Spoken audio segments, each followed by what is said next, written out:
as you know, we spent Tuesday going over what our special skills were. For example, Calliope told us she's pretty flexible. We found out who has an interest in writing comedy, who has good comedic timing, who prefers to be in front of the camera, who prefers to be behind the camera.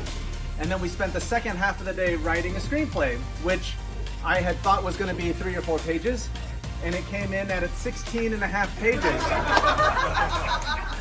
But I thought, you know what, if there's any group that can pull that off, that would be this group. They've known each other for years. They have incredible chemistry working together.